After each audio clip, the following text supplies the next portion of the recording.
안녕하세요. 수지양속계 안드레 목사입니다. 수지양속계 항존직 피택자 온라인 교육을 다 함께 시작하도록 하겠습니다.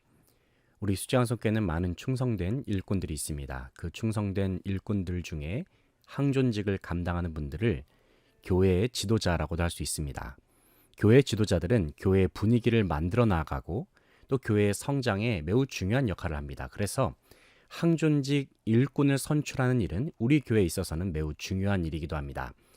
이번 항존직 피택자 교육은 이번에 직분을 받으시는 성도님들 뿐만이 아니라 이미 직분을 가지고 있는 모든 성도들에게도 동일하게 적용되는 내용이 되겠습니다. 바라옵기는 본 교육을 통해서 우리 모두가 주님의 뜻에 합한 직분자로 성장해서 교회가 성장하고 또 사회를 향한 빛과 소금의 사명을 잘 감당할 수 있는 모든 성도들이 될 수 있기를 간절히 소망합니다. 강의를 진행하기에 앞서서 전체적인 개요를 함께 살펴보도록 하겠습니다. 첫 번째 챕터로는 직분론이 되겠습니다. 직분이란 무엇인가? 그리고 두 번째 챕터로는 교회의 관리에 대해서, 세 번째 챕터로는 재직의 자세에 대해서, 네 번째 챕터로는 재직의 신앙생활에 대해서, 마지막으로 구역 관리와 신방에 관하여 함께 살펴보도록 하겠습니다. 총 5개의 챕터로 이루어진 그러한 강의를 계속해서 함께 진행해 나아가도록 하겠습니다. 먼저 첫 번째 챕터로 직분론입니다. 교회에는 그 머리가 되시는 예수 그리스도가 다시 오실 때까지 반드시 해야 하는 직무가 있습니다. 그것을 가리켜서 항존 직무라고 말합니다. 또 그 직무를 수행하는 사람들을 가리켜서 항존직이라고 부릅니다. 항존직이란 단어는 교회에 항상 있어야 할 직책이란 뜻입니다. 장로교 통합 측에서의 항존직에는 장로, 집사, 권사가 있습니다.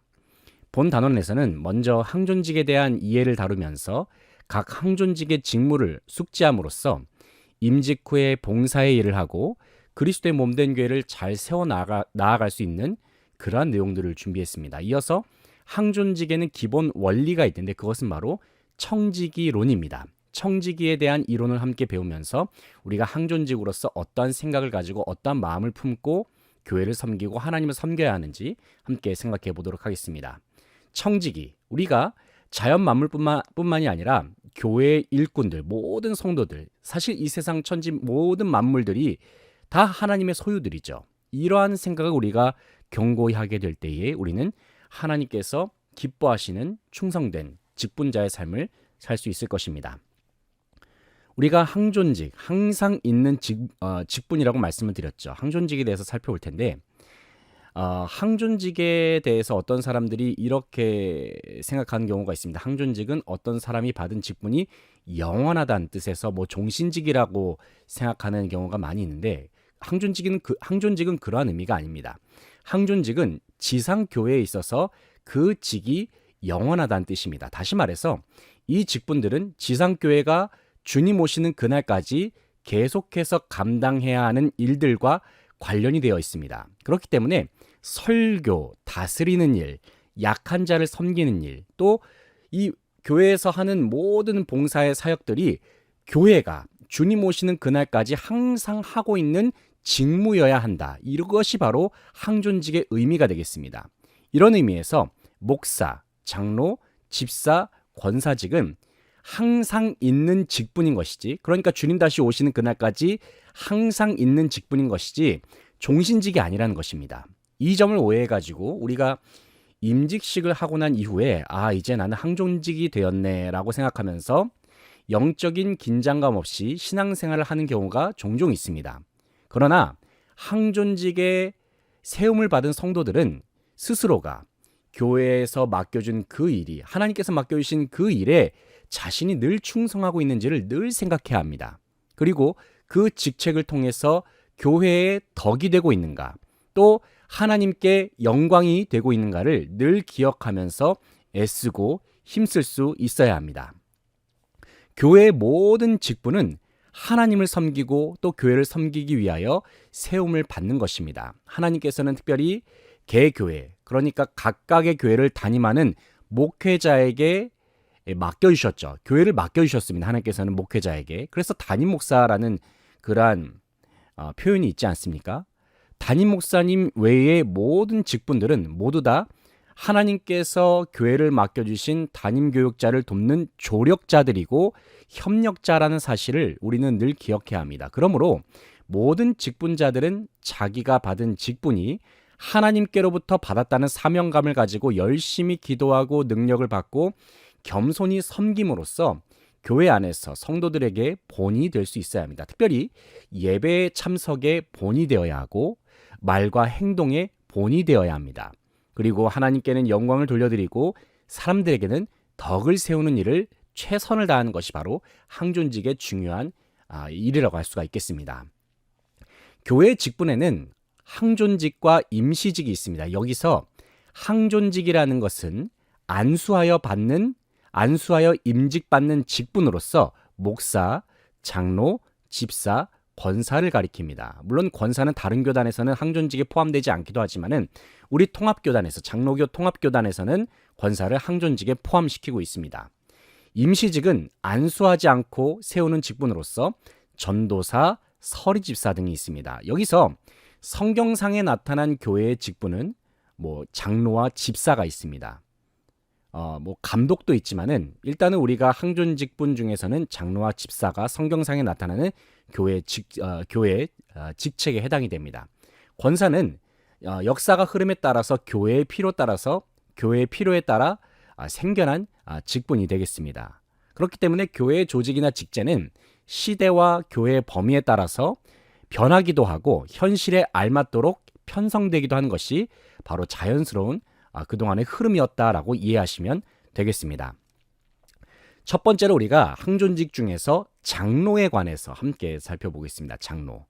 장로는 두 가지가 있는데요.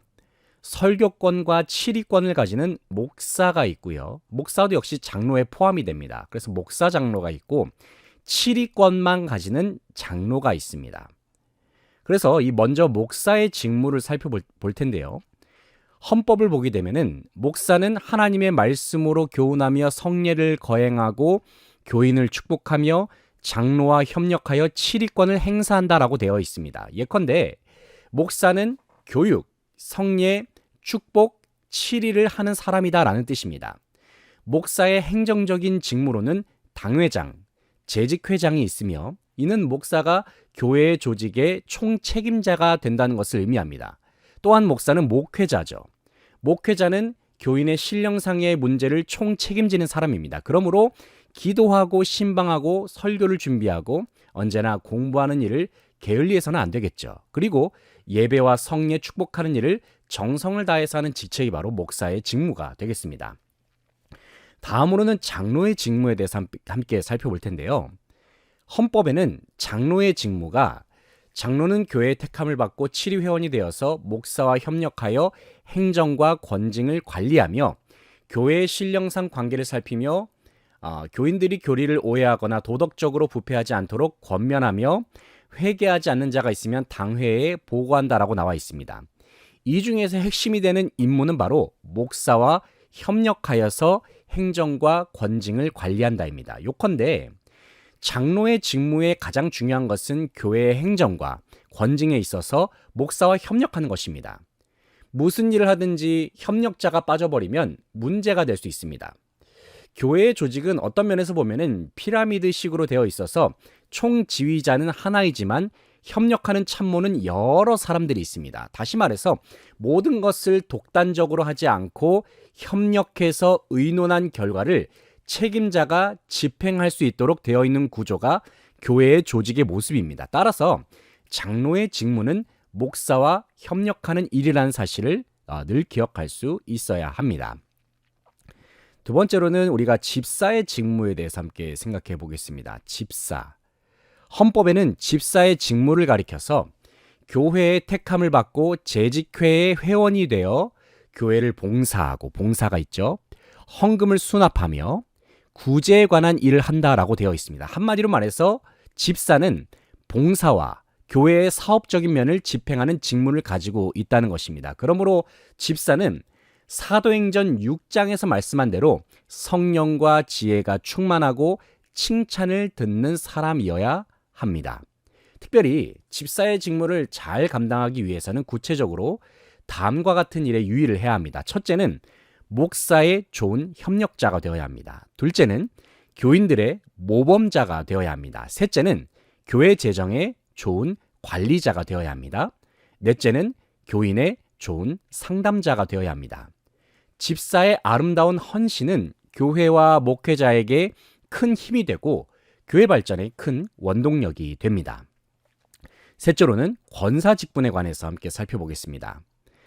헌법에는 권사는 교회의 택함을 받고 재직회의 회원이 되며 교역자를 도와 궁핍한 자와 환난당한 교우를 신방하고 위로하며 교회의 덕을 세우기 위해 힘쓴다라고 되어 있습니다. 이 권사의 직무 중에 가장 핵심적인 것은 바로 위로하는 것입니다. 다시 말해서 궁핍하고 환난당한 자를 신방하며 위로하는 것입니다. 이런 의미에서 권사의 역할은 마치 다리와도 같습니다. 권사는 교역자와 성도 간의 다림과 동시에 성도와 성도 간의 다리 역할을 할 수 있어야 합니다. 목회자와 사역자들과 성도들을 위로하고 힘을 주는 일을 통해서 교회를 평화롭게 하고 덕을 세우면서 교회 발전에 기여해야 하는 것이 권사의 가장 중요한 직무입니다. 무엇보다도 권사는 교회의 어머니이고 봉사자이고 협력자이며 전도자란 사실을 늘 기억하면서 교회와 목회자에게 덕이 되고 도움이 되는 사역을 해야 합니다. 다음으로는 항존직의 기본 수칙에 대해서 함께 살펴보겠습니다. 항존직의 기본 수칙이 되겠습니다. 첫 번째로는 예배에 반드시 참석해야 하며 유고 시에는, 다시 말해서 부득이한 사정이 있을 경우에는 교육자에게 반드시 보고를 해야 합니다. 둘째로는 자치기관의 부서에 연령에 따라서 의무적으로 입회를 해야 합니다. 모든 교회의 활동, 모든 교회 조직에 대해서 적극적으로 참여하면서 교회의 에너지를 불어넣는 역할을 항상 항존직은 늘 염두에 두고 있어야 합니다. 셋째로는 신앙, 봉사, 언어, 행동 등 기타의 모든 면에서 모범이 될 수 있어야 합니다. 넷째로는 성경을 읽고 배워서 가르칠 수 있는 자가 되어야 하며 병든 자와 약한 형제를 돌아보고 권고하며 시험이 든 자에게 좋은 벗이 되며 위로자가 되어야 합니다. 성경을 읽고 배워서 가르칠 수 있을 정도가 되려면은 그만큼 성경을 계속해서 읽어 나아가는 생활, 성경을 사랑하는 사람이 되어야겠죠.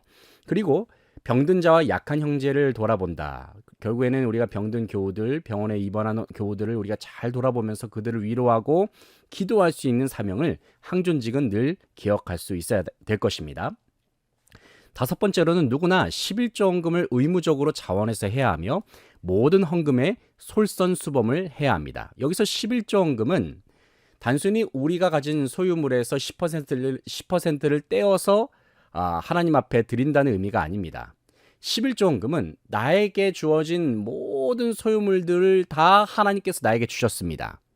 하나님의 모든 것이 다 하나님의 것입니다. 그것을 우리가 고백하는 행위가 바로 11조헌금이 되겠습니다. 하나님의 것을 다 인정하면서 하나님 앞에 드리는 행위. 그러나 우리가 형편에 따라서는 11조헌금을 또 교회에 믿지 않는 분들이 계시는 경우에는 월정 헌금으로 대신해서 하는 경우도 있습니다. 뭐 매월 얼마의 액수를 정해서 그렇게 11조헌금을 대신하는 경우가 있는데, 어쨌든 누구나 11조헌금을 항존직이라면 의무적으로 자원해서 해야 하며 모든 헌금에 솔선수범을 하는 것을 늘 기억할 수 있어야 할 것입니다. 여섯 번째로는 자기가 맡은 각종 봉사위원회 사명을 기억하고 담당해야 합니다. 뭐 예배위원이라든지 또 헌금위원이라든지 찬양대라든지 모든 봉사위원회 사명을 기억하고 담당할 수 있어야 합니다. 일곱 번째로는 예배를 위해서 준비하고 예배 시간에는 은혜를 받도록 노력하며 예배 후에는 비품을 정리하며 교제를 나누고 문안을 합니다. 그러니까 항존직은 언제나 교회에 대한 주인의식을 가지고 있어야 됩니다. 단순히 나는 예배만 드리고 나간다라는 그러한 의미가 아니라 정말 내가 섬기는 교회, 하나님의 집, 나의 교회를 사랑하는 마음으로 정말 단순히 교회 직원만, 교회의 교육자만 교회를 관리하고 섬기는 것이 아니라 항존직도 교회를 관리하는 것에 있어서 주체가 되어서 그렇게 섬김의 활동을 진행해 나가는 것이 매우 중요한 직무라고 할 수가 있겠습니다. 여덟 번째로는 1년 중에 새 교인 2명 이상을 교회에 인도하여 주일 낮 예배, 오후 예배, 주중 예배는 꼭 교회에 출석을 원칙으로 합니다. 9번째로는 교우들과의 금전 관계를 삼가하고 이웃에 대한 덕을 세워서 빛이 되는 생활로서 항상 전도자의 위치에 있어야 합니다. 교우들과의 금전 관계는 대단히 조심해야 되는 부분입니다. 이로 인해서 교회 공동체가 깨지는 경우도 많이 있고 교회에 여러 가지 갈등이 생기는 경우도 많이 있기 때문에 교우들과의 금전 관계는 삼가하는 것이 좋습니다. 이웃의 덕이 되는 것이 참 중요하죠. 빛이 되는 생활로서 항상 전도자의 위치에 있어야 한다는 사실을 늘 기억할 수 있길 바랍니다. 그래서 우리가 항존직이라고 하는 것은 교회에 있어서 매우 중요한 직책이라고 할 수가 있는데, 정리를 하게 되면 항존직이 흔들리면 교회가 지탱을 할 수가 없습니다. 하지만 이와 반대로 항존직이 각자가 맡은 직무를 확실하게 알고 충성하게 될 때에 교회는 발전하게 되어 있습니다. 따라서 항존 직분자는 항상 자신이 직무를 유기하고 있지 않는가, 혹은 월권하고 있지 않는가를 늘 반성하면서 돌아보면서 직무를 감당할 수 있어야 할 것입니다. 다음으로는 청지기 생활에 대해서 함께 살펴보겠습니다. 교회의 항존직은 하나님의 청지기입니다. 청지기라는 것은 주인의 재산을 맡아서 주인의 지시대로 그 재산을 관리하는 사람이 되겠습니다. 재직은 하나님의 집인 교회의 일을 맡은 청지기입니다. 청지기란 말이 신약에는 한 10번쯤 기록이 되었는데, 여기서 이 성경에 기록된 청지기란 말은 격리사 또는 관리인이라는 뜻이 있습니다. 청지기직의 원리에 대해서 함께 살펴보겠습니다. 하나님께서는 만물의 주인이시며 창조주이시며 섭리자이십니다. 사람은 그의 청지기로서 맡은 자이고 관리자이며 보관자입니다.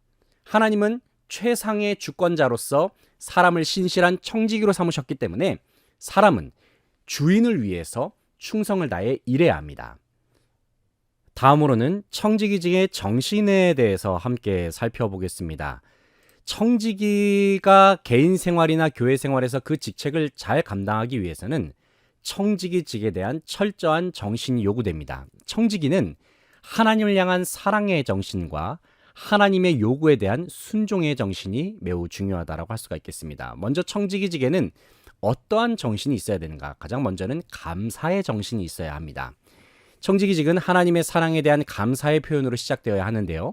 하나님은 우리를 죄악에서 구원해 주셨고 온갖 좋은 것을 다 주셨기 때문에 우리는 감사한 마음에서 모든 것을 바치는 마음으로 사명을 감당할 수 있어야 합니다. 생각해보면 우리의 자녀, 건강, 재산, 재능, 모든 은사는 다 하나님께서 주셨습니다. 그러므로 하나님께 대한 감사하는 마음이 우러나오는 마음으로 그렇게 봉사를 할 수 있어야 합니다. 두 번째로는 사랑의 정신입니다. 청지기는 하나님과 교회를 사랑으로 맡은 자가 되겠습니다. 주인과 청지기의 관계는 단순히 지배자와 피지배자의 관계가 아니라 사랑의 관계입니다. 그러므로 청지기는 하나님을 사랑하고 교회와 교인을 사랑하는 마음으로 일해야 합니다. 바로 우리를 사랑하시는 하나님의 마음을 받아서 하나님을 사랑하고 교회를 사랑하는 마음으로 봉사하는 것이 사랑의 정신이라고 할 수가 있겠습니다. 셋째로는 충성의 정신이 있어야 합니다. 진실하고 충성된 청지기는 주인만을 위해서 일합니다. 맡겨주신 주인을 위해 일한다는 정신이 없이는 우리가 충성된 청지기가 될 수가 없습니다. 주인이 엄연히 있기 때문에 위탁받은 것을 자기 마음대로 사용할 수가 없는 것이죠. 주인의 것을 관리하는 청지기는 주인의 뜻을 따라서 주인을 위해서 일해야 합니다. 우리는 하나님을 위해서 살고 하나님을 위해서 일해야 합니다. 다음으로는 우리가 교회의 관리에 대해서 함께 살펴보겠습니다. 교회의 관리에 대한 부분입니다. 교회란 하나님의 부르심을 받고 그리스도 안에 있는 자들의 공동체를 가리키는 말입니다. 교회는 그리스도의 몸이고 성도들은 각각 그 지체들입니다. 그러므로 교회는 시간과 장소를 초월하여 예수 그리스도와 생명적 관계를 맺고 있는 살아있는 조직체이기 때문에 교회에서 청지기직을 맡은 재직들은 머리 되시는 예수 그리스도의 뜻이 무엇인지, 예수 그리스도의 마음이 무엇인지를 잘 분별하면서 실천할 수 있어야 합니다. 보다 능동적이며 효과 있게 교회적 사명을 달성하기 위해서는 재직들이 교회의 사명과 목적을 분명히 인식하고 교회가 성장하도록 관리해야 합니다. 우리가 먼저 교회 조직에 대해서 함께 살펴보겠습니다. 교회는 선교적인 사명이 있습니다. 그 선교적인 사명을 완수하기 위해서 조직 체계를 가지게 됩니다. 교회의 조직과 운영 체계나 관리 직책의 명칭은 성경적 권위에 따라서 근거를 하게 되지만은 시대의 요구와 문명의 변천에 따라서 그 직책과 운영 방식에는 많은 변화가 있어 왔습니다. 앞서 말씀을 드렸듯이 권사 직분이라는 것은 성경에는 언급이 되어 있지 않지만은 교회의 요구에 따라서 시대의 요구에 따라서 권사 직분이 생겨난 것 아니겠습니까? 이처럼 교회의 조직이라든지 여러 가지 직책은 시대의 요구와 문명의 변천에 따라서 많은 변화가 있을 수 있다. 하지만 항상 성경적인 근거에 따라서 그 모든 것이 이루어지는 것은 당연한 것이죠. 조직이라고 하는 것은 옷과도 같습니다. 몸에 맞는 옷이 보기에도 좋고 활동에도 편한 법이죠. 교회 조직도 마찬가지로 그 교회 상황에 맞게 잘 고쳐 나아가는 것이 교회 발전의 열쇠가 된다라고 할 수가 있겠습니다. 어떤 면에서 너무 필요 이상의 복잡한 조직은 교회 성장에 방해가 되기가 쉬울 수 있습니다. 우리가 조직의 기능에 대해서 함께 살펴볼 텐데, 조직이라는 것은 어떤 일을 관리하고 그 관리하는 목적을 효과적으로 달성하기 위해서 필요한 부분입니다. 그렇다면 조직이란 무엇일까요? 조직은 공동 목적을 달성하기 위한 인간의 공동체, 협동체, 협의체를 이루는 형태입니다. 공동 작업을 수행할 수 있도록 기구화된 것이 조직이라는 것입니다. 그러므로 효과적인 공동 작업을 잘 수행할 수 있도록 조직을 강화한 것이 중요합니다. 하지만 조직이 아무리 잘 되어 있어도 그 속에서 일하는 재직의 기능이 부족하거나 열심과 충성이 부족하면 효과가 없는 것입니다. 그러므로 교회는 누구로 하여금 어떻게 일하게 하는가, 이러한 조직이 갖춰지고 이러한 훈련 체계가 갖춰지는 것이 참으로 중요합니다. 다음으로는 조직의 원리에 대해서 함께 살펴보겠습니다. 공동 목적을 달성하기 위한 조직에는 4가지의 원리가 있습니다. 첫째는 최소한의 노력과 비용으로 목적을 달성할 수 있어야 합니다. 많은 노력과 비용을 허비하고도 목적을 달성하지 못한다면 그 조직에는 결함이 생기기 마련입니다. 둘째는 주어진 목적을 가장 짧은 시간에 완수할 수 있어야 합니다. 전쟁에 작전이 잘못되면 많은 군대를 가지고도 적은 군인에게 패전할 수 있습니다. 작전을 잘 하려면 단기간에 큰 성과를 얻을 수 있습니다. 셋째는 조직에는 지휘, 통제, 감독의 계통이 수립되어야 합니다. 교회는 예수 그리스도를 머리로 삼은 그의 몸이고 그리스도인은 그의 지체입니다. 교회를 섬기는 재직들은 교회의 머리이신 예수 그리스도의 지휘와 교회의 치리기관이라 할 수 있는 당회와 또 교회 지도자인 목회자, 목사의 감독을 받아서 진행하는 것이 매우 중요합니다. 넷째로 조직에는 인간 관계가 바로 되어야 합니다. 교회는 인간들의 조직체이므로 인간의 융화, 성도 간의 융화가 잘 되어야 합니다. 서로 돕고 아끼고 이해하는 관계가 되어야 교회는 성장할 수 있습니다. 바울은 이런 말씀을 했습니다. 한 지체가 고통을 당하면 모든 지체가 같이 고통을 당하고 한 지체가 영광을 받으면 모든 지체가 같이 즐거워한다. 고린도전서 12장 26절에서 말씀했죠. 이처럼 교회는 유기적인 관계로 연결되어 있다는 사실을 우리는 늘 기억해야 할 것입니다.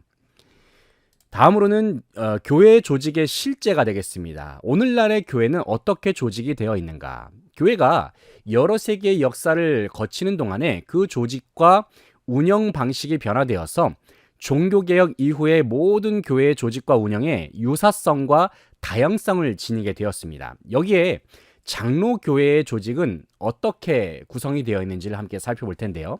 먼저 장로교회에는 공동의회, 재직회라는 회의가 있어서 교회의 전체적인 사업들과 또 교회의 의논사항들을 결정하는 기구를 담당하게 되겠습니다.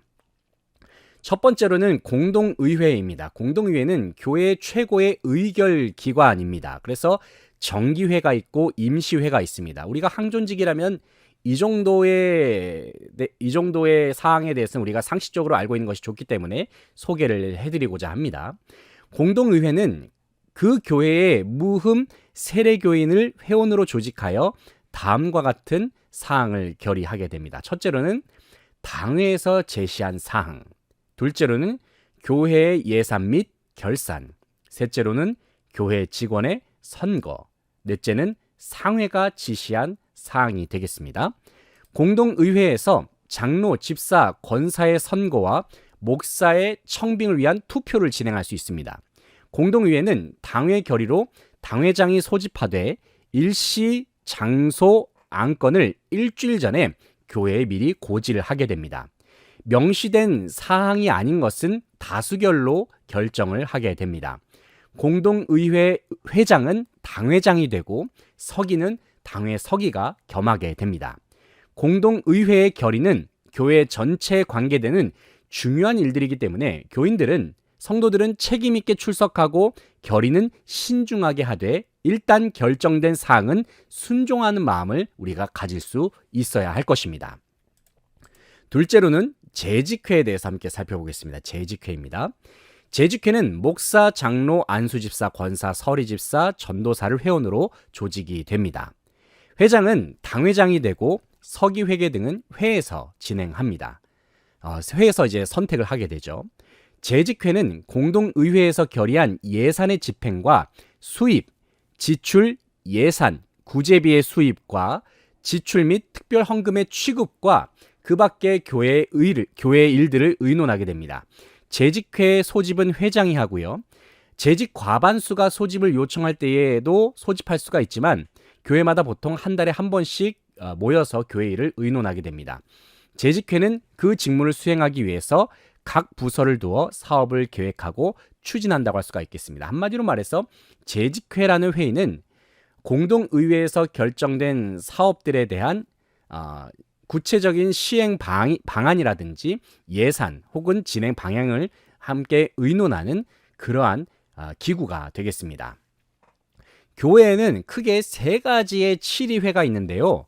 당회, 노회, 총회라는 치리회가 있습니다. 교회의 입법, 사법, 행정의 세 가지 기능을 치리회가 맡고 있다라고 할 수가 있겠습니다. 그리고 모든 치리회는 목사와 장로로 조직이 됩니다.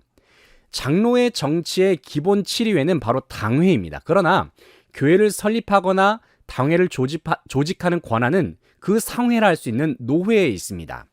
그리고 장로의 정치의 중심은 노회 정치입니다. 이러한 의미에서 개교회를 가리켜서 지교회라고 부르기도 합니다. 총회는 교회의 최고의 치리회가 되겠습니다. 교회의 각 기관은 그 목적을 달성하기 위해서 여러 기관을 둘 수가 있는데 먼저 교인들의 교육을 위해서 교회학교를 둘 수가 있고요. 교회학교에는 어린이 부서, 중학생 부서, 고등학생, 대학생, 청년, 장년 부서를 따로 구분해서 교회학교를 운영할 수가 있습니다. 전도하는 단체로서는 남선교회, 여전도회, 청년회, 학생회가 있습니다. 교회의 예배를 위해서 찬양대도 있고요. 그 밖에 성도의 교제를 위해서 각각의 단체를 조직할 수 있습니다. 재직은 어느 기관이든지 가입을 해서 성도의 교제와 신앙의 훈련과 봉사를 하는 직무를 감당해야 할 것입니다. 교회의 모든 기관은 당회의 지도와 감독을 받는 것이 필요합니다. 다음으로는 교회의 구역조직입니다. 구역조직은 교인들의 신앙교육과 성도의 교제를 목적으로 교인의 거주지를 중심으로 조직이 됩니다. 구역을 관리할 일꾼이 많으면 그보다 더 세분화가 될 수도 있습니다. 구역에는 구역장과 부구역장을 두어서 교인들의 신앙을 지도하고 구역 상황을 교육자에게 알리고 보고하게 됩니다. 구역을 관리하는 지도자는 선한 목자로서 구역 안에 있는 양무리들을 잘 돌보면서 성도들이 온갖 시험과 환난에서 잘 보호받을 수 있도록 기도하고 한마디로 말해서 구역장도 작은 목회자와 같거든요. 잘 관리하는 역할을 해야 합니다. 구역 조직은 교회의 가장 일선 조직이기 때문에 가장 기본되는 조직과도 같습니다. 그래서 구역 조직이 잘 운영되기만 하면은 교회의 성장에 큰 도움이 된다는 사실을 기억할 수 있기를 바랍니다.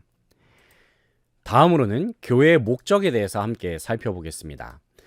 교회는 하나님께 예배를 드리는 것과 또 성도의 교제와 이웃을 위한 봉사를 위한 그러한 목적으로서 그리스도인들의 모임 공동체라고 할 수가 있겠습니다.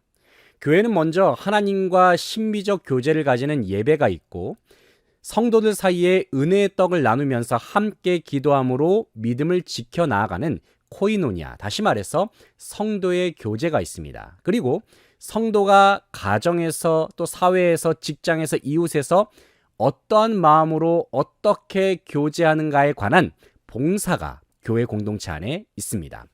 우리가 먼저 예배에 대해서 함께 살펴보겠습니다. 예배는 하나님께 드리는 것이죠.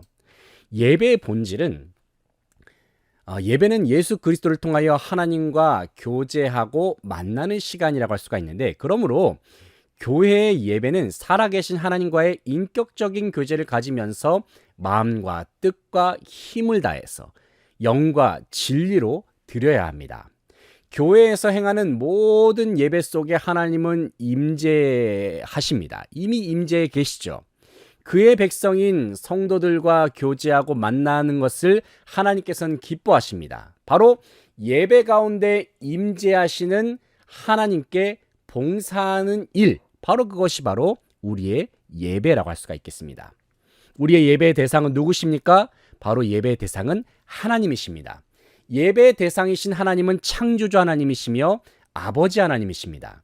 창조주 하나님은 전지전능하신 아버지이시며 우주와 인류 문명을 섭리하시며 지도하시는 사랑의 아버지이십니다. 특별히 하나님은 아버지, 아들, 성령의 삼위이신 삼위일체 하나님으로 하나님은 존재하신다는 것을 우리는 기억할 수 있어야 합니다.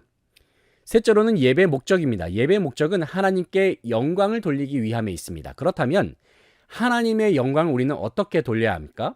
바울은 하나님에게 영광을 돌리는 것은 덕을 세우는 것을 통해 돌리게 된다라고 고린도전서 14장에서 말씀했습니다. 이런 의미에서 예배는 인간 중심적 생활을 하나님 중심적 생활로 고치는 행위이며, 세상에 끌려다니면서 해이해진 심령을 깨끗이 닦는 동시에 신령한 힘을 하나님께로부터 받는 시간이 되겠습니다. 예배에는 하나님이 인간에게 말씀하시는 설교가 있고, 인간이 하나님께 드리는 기도와 헌금과 또 찬송의 시간이 예배 가운데 포함되어 있습니다. 다음으로는 예배를 섬기는 헌금위원회 수칙에 대해서 함께 살펴보겠습니다. 헌금위원회 수칙. 예배를 섬기는 데 있어서 항존직들은 여러 예배를 돕는 위원회 역할을 감당하는 경우가 많은데요. 헌금위원회 수칙은 다음과 같습니다. 헌금을 거둘 때에는 자연스럽게 하고 의복은 단정하게 합니다. 둘째로 재정적인 부흥과 재정의 달성을 위해서 기도하는 것이 필요합니다. 셋째는 헌금을 거둔 후에는 강단 위에 잘 정리해서 올립니다. 그래서 이 헌금위원회 수칙을 잘 기억하면서 우리가 예배를 잘 돕는 사명을 감당해야 할 줄로 믿습니다. 다음으로는 성도의 교제에 대해서 함께 살펴보겠습니다. 교회는 그리스도를 믿는 자들이 서로 교제하는 공동체입니다. 사도신경에도 성도가 서로 교통한 것을 믿는다라고 고백하는 것처럼 그리스도로 인해서 우리가 구원을 받고 거룩하게 구별된 주님의 자녀들은 서로 간에 교제하면서 살아야 합니다. 거룩한 교제 속에서 함께 모이는 공동체가 바로 교회라는 사실을 우리는 늘 기억해야 할 것입니다. 그렇다면 성도의 교제는 어떠해야 하는가? 첫째로는 성도의 교제는 그리스도 중심이어야 합니다. 성도의 교제는 예수님의 사랑과 진실이 기초가 되어서 나와 다른 사람 사이에 교제가 성립이 되는 것입니다. 그래서 사랑의 교제이고 서로 도와주려는 신앙의 교제가 바로 성도의 교제이기도 합니다. 주 안에서 같은 마음과 같은 생각을 가지고 말씀을 듣고 찬송을 부르면서 복음의 진리에 대해서 아멘으로 화답하는 것, 이것 또한 성도의 교제 중에 하나라고 할 수가 있습니다. 우리가 성도의 교제를 하지 않게 되면은 마치 줄기에서 떨어진 가지처럼 말라버린 듯한 그러한 신앙생활을 할 수도 있습니다. 둘째로는 성도의 교제는 교회 중심이어야 합니다. 성도가 교회의 공동 예배에 참석하면서 성만찬에 참여하는 것, 이것 또한 교제의 중심이 되겠습니다. 또한 교회에는 여러 기관들이 있습니다. 이러한 모임에도 적극적으로 참가함으로써 성도의 교제가 이루어지고 신앙이 성장될 수 있습니다. 성도의 교제는 같은 교회의 성도만이 아니라 때로는 여행 중에 만나는 세계의 모든 성도들과도 한 몸의 지체로서 교제할 수 있습니다. 성도의 교제는 끼리끼리 모이는 그룹이 되어서 배타적이 되어버리게 되면 교회 공동체의 덕이 되지 않습니다. 그러므로 교회 중심의 교제는 언제나 질서가 있어야 하고 또 순결을 보존할 수 있도록 언제나 사랑의 관계, 이해의 관계로 잘 연결되는 것이 참으로 중요합니다. 셋째로는 이웃을 위한 봉사입니다. 교회는 이웃을 위해서 봉사해야 할 책임이 있습니다. 교회는 사회의 빈곤과 세계의 평화 같은 문제에 대해서도 책임을 가지고 있어야 합니다. 다시 말해서 착한 선한 사마리아 사람이 되어야 한다는 것입니다. 시민 공동체인 사회와 신앙 공동체인 교회는 그리스도를 중심으로 삼아 섬기는 생활로 나아가야 합니다. 교회는 세상을 위한 세상 속에 존재하는 단체이기도 합니다. 단순히 교회가 교회만을 위해서 존재하게 되면은 우리가 하나님의 은혜가 우리 안에만 머물게 되고 세상에 온전한 선한 영향력을 끼칠 수 없지 않겠습니까? 주님께서도 말씀하셨듯이 교회는 또 그리스도인은 세상의 빛과 소금의 역할을 감당해야 하는데 교회는 특별히 세상을 위해서 나아갈 때에 사회와 이웃을 위해 봉사하는 마음으로 또 이 땅의 빛과 소금의 역할을 감당하는 마음으로써 귀한 사명을 감당할 수 있는 그러한 공동체가 되어야 할 것입니다. 다음으로는 재직의 자세에 대해서 함께 살펴보겠습니다. 하나님께서 세우신 항존직은 각자의 위치에서 맡겨진 자리를 잘 지키는 것이 중요합니다. 특별히 재직이 교회 안에서 자리를 잘 지켜나갈 때에 질서가 바르게 잡히고 교회는 성장할 수가 있습니다. 재직의 신앙적 자세에 대해서 먼저 살펴보겠습니다. 재직은 주의 날을 존중히 여기는 자세를 가져야 합니다. 초대교회는 안식 후 첫날은 주의 날이라고 부르면서 그리스도인들이 함께 모여 떡을 떼며 하나님의 말씀을 강론했습니다. 그렇다면 주의 날은 어떤 날일까요? 주의 날이라고 하는 것은 먼저 하나님께서 천지를 창조하시고 일곱째 날을 쉬었을 때에 주의 날은 창조의 신앙을 고백하는 날이었습니다. 여기서 하나님께서 천지 창조를 마치시고 일곱째 날은 토요일을 가리키죠. 그런데 예수님께서 십자가에 달리셨다가 죽으시고 또 3일 만에 부활하신 날은 바로 안식일이 지난 첫날입니다. 다시 말해서 일요일이라는 것이죠. 토요일이 지난 일요일에 예수님께서는 주일 아침에 부활하셨습니다. 바로 이 주님께서 부활하신 주일, 일요일을 가리켜서 우리는 주일이라고 부르고 주의 날이라고 부릅니다.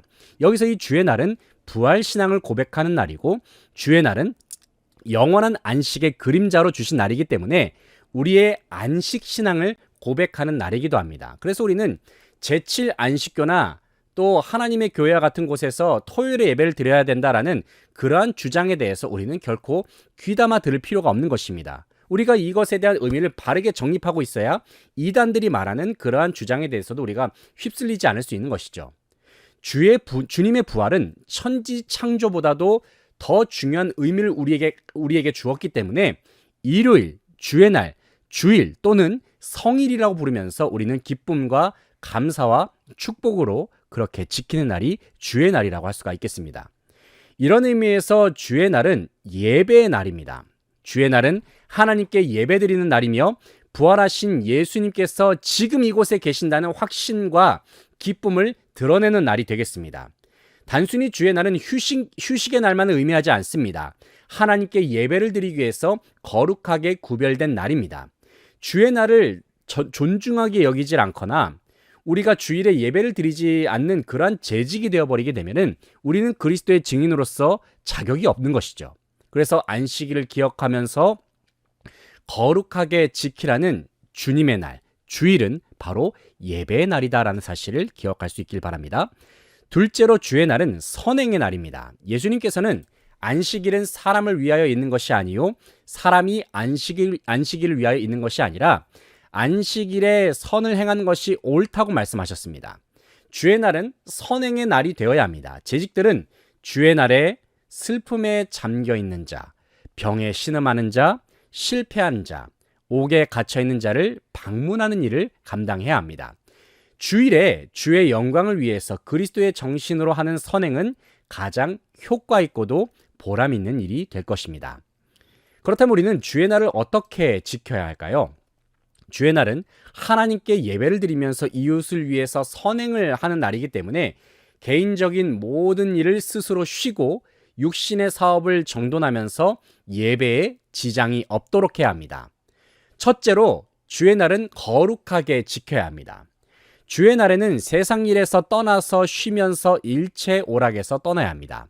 팔고 사는 일이라든지 거래하는 일체 일을 그만두고 모든 시간을 예배를 드리는 일에 사용해야 할 것입니다. 둘째로는 주의 날은 귀중한 날로 지켜야 합니다. 주의 날은 거룩한 날이기 때문에 귀중한 날이고 또 영혼이 소생함을 얻는 날이기 때문에 존귀한 날이기도 합니다. 주의 날은 하나님께서 천지를 창조하시고 또 쉬신 날을 또 기념한 날이기 때문에 존귀한 날이기도 합니다. 또 주의 날은 예수님께서 부활하신 날을 기념하는 날이기 때문에 매우 중요한 날이죠. 예배는 신앙생활에 있어서 생명적인 행위와도 같기 때문에 예배 없이는 신앙생활이 온전해질 수 없습니다. 그러므로 주일 예배는 하나님께 대한 그리스도인의 의무임을 깨닫고 주님의 날을 또 주일을 귀중한 날로 지키는 것이 매우 중요합니다. 셋째는 주의 날을 기쁜 날로 지켜야 합니다. 주의 날은 죄악의 고통에서 사죄의 은총을 받고 하나님의 위로를 받으면서 기쁘게 지키는 날이 되겠습니다. 과거에 죄의 종이었던 우리가 예수 그리스도의 피로 구원을 받고 기뻐한 날이 주일이기 때문에 이 날은 하나님 앞에서 온 가족이 함께 모여서 즐겁게 찬송하는 날이 되어야 할 것입니다. 우리는 예배를 존중하는 자세를 가져야 하는데요. 예배의 유일한 기능은 교회의 유일한 기능은 바로 하나님께 예배를 드리는 일입니다. 예배라고 하는 것은 하나님께 무릎을 꿇고 경배 드리는 일이기도 하죠. 그렇다면 예배는 어떠한 목적이 있습니까? 예배의 가장 중요한 목적은 바로 하나님의 영광을 드높이는 것입니다. 예배를 통해서 믿음, 사랑, 소망, 용서, 겸손 등이 함양이 되어서 교인들이 교회에서나 가정에서나 사회에서 덕스러운 생활을 하게 되면 자연스럽게 그 생활을 통해서 우리는 하나님 앞에 영광을 돌릴 수가 있죠. 우리는 예배 시간만 하나님 앞에 영광을 돌리는 것이 아니라 예배를 통해서 받은 것들을 세상 속에서 살아내면서 세상 속에서도 하나님 앞에 영광을 돌리는 것. 이것이 바로 예배의 중요한 목적이라고 할 수가 있겠습니다. 그렇기 때문에 재직은 예배를 존중히 여겨서 하나님께 영광을 돌리는 일에 늘 최선을 다할 수 있어야 합니다. 둘째로 예배를 어떻게 준비해야 하겠습니까? 예배는 하나님께 드리는 것이기 때문에 몸과 마음과 영혼이 늘 준비되어 있어야 합니다. 거룩하신 하나님께 예배를 드리는 자들은 몸으로 산제사를 드리기 위해서 몸을 깨끗한 옷을 입고 단정한 모습을 갖추는 것이 필요합니다. 예배자는 적어도 예배 시간 10분 전에 교회에 나와서 예배를 준비하고 하나님의 예배에 대한 하나님의 초대를 우리는 늘 기다려야 합니다. 예배 시간은 하나님과의 약속된 시간이기 때문에 지각을 해서는 안 되죠. 예배는 죄인이 자기 죄를 깨닫고 엎드려 자복하는 마음과 복종하는 진실한 행동에 따라서 예배를 드려야 합니다. 예배의 좌석은 앞자리부터 차례대로 앉는 것이 필요한데 사실상 쉽지가 않죠. 안내를 맡은 사람들은 예배 30분 전에 나와서 예배 분위기를 경건하게 하기 위해 문을 단속하고 어린이들을 살피고 또 잡음이 나지 않게 하는 것이 중요합니다. 특별히 안내위원은 그 주일 주간의 모든 예배와 집회의 안내를 겸손한 마음으로 친절한 행동으로 또 준비하는 것이 중요합니다. 헌금 봉사를 맡은 재직의 복장은 또 화장은 좀 단정하게 하시는 것이 필요하고요. 덕스럽게 하고 기도하는 마음과 또 경건한 모습으로 수금을 하는 것이 필요합니다. 예배 후에는 헌금함을 잘 정리해서 올려놓는 것이 필요하겠습니다. 헌금위원은 그 주간의 모든 수금과 책임을 지게 되는데 우리 교회 같은 경우는 헌금위원을 개수실에서 다 진행하기 때문에 해당이 되지는 않습니다. 예배자는 교회에 출석함으로 예배를 드리는 것이 아니죠. 단순히 출석만 가지고 다 되는 것이 아니라 진정으로 예배에 참여할 때에 찬송을 부를 때에도 같이 감사하는 마음으로 힘차게 부르고 기도할 때에도 기도를 같이 하면서 또 설교를 들을 때에도 그 말씀을 하나님의 말씀을 받아들일 때에 우리의 예배가 정말 능동적이고 자원하는 마음의 그런 예배가 될 때에 우리의 예배가 정말 하나님께서 영광 받으신 예배가 될 것이다라는 것을 기억할 수 있기를 바랍니다. 다음으로는 말씀을 존중히 여기는 자세를 재직은 가져야 합니다. 항존직이라고 한다면 성경을 존중히 여기는 자세를 가져야 하는데요. 신구약 성경은 하나님의 말씀으로서 우리들의 신앙의 행위의 기준이 되는 복음의 진리입니다. 재직은 성경의 애독자가 되어야 합니다. 성경을 사랑해야 한다는 것이죠. 성경을 애독해야 하는 이유는 첫째는 성경은 예수님께서 하나님의 아들 그리스도이심을 믿게 하고 생명을 얻게 하는 것이기 때문에, 둘째는 성경을 통해서만 경건한 생활을 할 수 있기 때문인 것이죠. 셋째는 성경은 모든 그리스도인들에게 빛을 주면서 바른 길로 인도해 주기 때문에 우리는 하나님의 말씀, 성경을 존중히 여겨야 합니다. 또 한 가지는 설교를 존중히 여기는 자세를 가져야 합니다. 설교라고 하는 것은 성경에 기록된 하나님의 말씀에 대한 선포가 되겠습니다. 그러므로 재직은 설교를 존중히 여기는 자세를 가져야 합니다. 설교도 하나님에 관한 인간의 생각에 중점을 둔 것이 아니라 인간을 위해서 하나님이 행하신 일에 대해서 중점을 두고 있습니다. 설교는 하나님이 설교자를 통해 말씀하시는 하나님의 말씀이기 때문에 그 설교 자체에 권위가 있는 것입니다. 설교는 하나님에 관한 인간의 말이 아니라 인간을 향한 하나님의 말씀입니다. 그렇기 때문에 참된 설교가 되는 것은 역사 속에서 살아계신 하나님이 설교자를 통해서 말씀하실 때에 그 설교가 참된 설교가 될 수가 있습니다. 그러므로 재직은 설교를 하나님의 말씀으로 존중히 여기는 자세를 가져야 합니다. 다음으로는 재직의 헌신적 자세에 대해서 함께 살펴보겠습니다. 첫 번째로는 가정에서의 헌신적 자세입니다.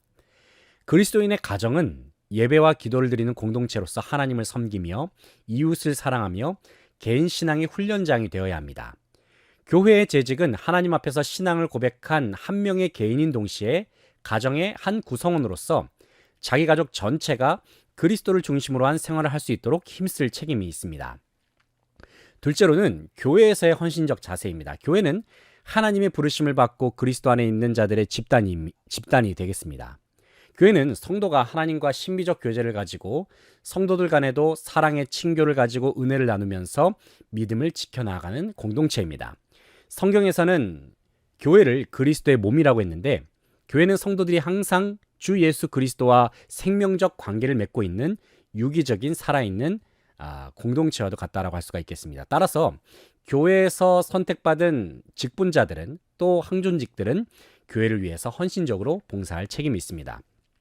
특별히 힘써 모이는 생활을 해야 합니다. 교회의 특징은 힘써 모이는 데에 있습니다. 히브리서 기자는 모이기를 패하지 말고 어떤 사람들의 습관과 같이 하지 말고 오직 권하여 그 날이 가까움을 볼수록 더욱 그리하자라고 말씀합니다. 재직이 교회를 위한 헌신적 자세를 가질 때에 먼저는 집회 때마다 열심히 참석하는 노력을 해야 합니다. 그래서 작은 득불의 사명을 감당해야 하는데요. 또 예배 시간에는 일찍 출석을 해서 교인들의 모범이 되어야 합니다. 예배를 위한 집회만이 아니라 부흥회라든지 수련회와 같은 특수 집회에는 물론 재직회에도 열심히 참여하는 것이 훌륭한 헌신의 생활입니다. 둘째로는 선교를 위한 생활입니다. 선교적인 사명은 주님의 마지막 명령이기 때문에 선교를 위한 생활은 교회 공동체에 꼭 지켜야 할 일이 되겠습니다. 교회는 모이는 기능만이 아니라 흩어져서 빛과 소금의 역할을 잘 감당해야 합니다. 교회가 병들고 허약한 자와 또 위로와 도움을 바라는 대중을 위해서 그들의 상처를 고쳐주는 봉사적인 기능을 감당할 때에 선교적인 사명은 더욱 온전히 감당할 수 있다는 것입니다. 이러한 책임을 재직들이 주도적으로 역할을 하게 될 때에 더욱 주님의 나라와 하나님의 나라가 이 지역사회 가운데 또 우리의 선교지 가운데 더욱 온전하게 건설될 줄로 믿습니다. 다음으로는 재직의 헌금적 자세에 대해서 함께 살펴보겠습니다. 헌금은 하나님이 주신 모든 은혜에 대한 감사임과 동시에 하나님을 전적으로 믿는 신앙 고백의 실제적인 행위입니다. 헌금은 주님의 은총에 대한 응답으로 드리는 것입니다. 헌금은 신앙의 표현입니다. 그리스도인은 하나님의 무한한 은혜에 대해서 감사하는 마음이 있습니다. 이 감사한 마음을 물질로 나타내는 것이 헌금입니다. 헌금은 헌신의 표현입니다. 그리스도인은 교회와 사회와 하나님께 대하여 어떤 의무를 다하기 위해서 실천 행위 중에 하나로서 헌금을 드립니다. 헌금은 보답의 표현입니다. 그리스도인은 하나님께로부터 많은 은혜를 받았습니다. 그 받은 은혜에 대한 보답으로 드리는 것이 바로 헌금이 되겠습니다. 헌금은 예배의 일부로서 드리는 예배 행위입니다. 그리고 하나님의 거룩하신 일에 참여하는 정신으로 드리는 것이 바로 헌금이 되겠습니다. 다음으로는 헌금의 표준에 대해서 살펴볼 텐데요. 구약시대 때의 11조에 관해서 함께 살펴보겠습니다. 이스라엘 백성들은 하나님 중심의 민족이죠. 그들의 모든 수입의 11조를 성별해서 하나님께 바쳤습니다. 아브라함은 연합군을 격파하고 전승하였을 때에 그를 축복해주는 살레망 멜기세덱에게 그 얻은 것 중에서 10분의 1을 주었습니다. 또 야곱은 아버지와 형을 속이고 도망하다가 오르락 내리락 하는 하나님의 사자를 보고 내게 주신 모든 것에서 10분의 1을 내가 반드시 하나님께 드리겠다라고 약속했습니다. 레위기에서는 땅의 10분의 1, 곧 곡식이나 나무과실의 10분의 1이나 가축의 10분의 1도 여호와의 것이다 라고 그렇게 기록이 되어 있습니다. 그러나 구약에 보게 되면 그 규정이 일정치는 않지만 어쨌든 1년 수확의 10분의 1을 하나님께 드리는 11조가 언급이 되어 있고 3년마다 레위인과 과부와 고아와 나그네를 위해서 드리는 11조에 대해서 언급이 되어 있습니다. 말라기 선지자는 하나님의 백성이 11조와 헌금을 드리지 않는 것을 마치 도적질한 것이나 다름이 없다라고 지적을 하기도 했습니다. 신약시대 헌금에 대해서 함께 살펴보겠습니다. 예수님께서는 단 2번의 11조를 언급하셨는데 하나는 바리새인과 세리의 기도에서이고 또 다른 하나는 외식하는 서기관과 바리새인에 대한 책망에서 주님께서는 11조를 언급하셨습니다. 11조에 대한 여러 가지 예수님의 말씀에 관한 여러 가지 해석이 있지만은 어쨌든 중요한 사실은 예수님께서 가난한 과부의 소유를 다 바친 연부에 대해서 주님께서 칭찬하셨다는 사실을 근거로 해서 우리는 하나님 앞에 모든 소유물을 하나님의 것으로 인정하면서 하나님 앞에 드리는 그 11조의 행위가 주님께서 기뻐하시는 헌금이다라는 사실을 우리는 그곳에서 찾을 수가 있습니다. 또한 바울은 기독교 공동체의 헌금 행위를 강조하면서 교회와 교회 활동을 지원할 뿐만이 아니라 멀리 있는 가난한 교회도 후원해야 한다라고 강조합니다. 복음 전파를 위해서라도 헌금을 우리가 하나님 앞에 즐겨 드리는 것을 사도 바울도 역시 강조를 하고 있습니다. 그렇다면 우리가 11조 헌금에 대해서 함께 살펴볼 텐데 우리는 11조 헌금의 필요성에 대해서 함께 살펴보기를 원합니다. 소득의 10분의 1을 헌금하라고 강조해야 할 필요성이 여기에 있는데요. 먼저 첫째는 그리스도인은 청직이라는 정신에서 기초하고 있다는 점에서 우리는 11조를 드려야 한다는 것입니다. 그리스도인이 되었다는 것은 자신의 삶을 그리스도께 바쳤다는 것이거든요. 진실한 그리스도인의 제자라고 한다면 그 지도와 안내를 받아야 합니다. 둘째는 11조는 성경적 근거가 있을 뿐만이 아니라 청지기는 하나님 나라를 위해서 헌금할 의무가 있습니다. 또 셋째는 그리스도인들이 헌금하는 습관을 조직적으로 들이지 않을 때에는 청지기 직분에 심각한 위험을 던져줄 수가 있습니다. 그래서 교인을 돌봐야 할 교회로서는 교인을 주 안에서 성장할 수 있도록 지도해야 하는데 이를 위해서 우리가 하나님 앞에 마땅히 11조 헌금을 드리는 것은 매우 중요한 부분이기도 합니다. 저는 어린 시절부터 우리 아이들이 혹시라도 작은 액수의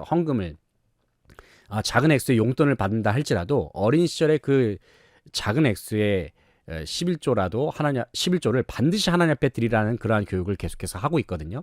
저 또한 11조 생활을 철저하게 하고 있는데 이 11조로 말미암아서 하나님께서 우리에게 주시는 그 축복이 참으로 큽니다. 하지만 11조 헌금을 역설하면서 우리가 주의해야 할 점이 있습니다. 우리가 무언가를 받기 위해서 11조를 드리는 것은 결코 아닙니다. 축복은 어떤 보상이 될 수가 없는 것이죠.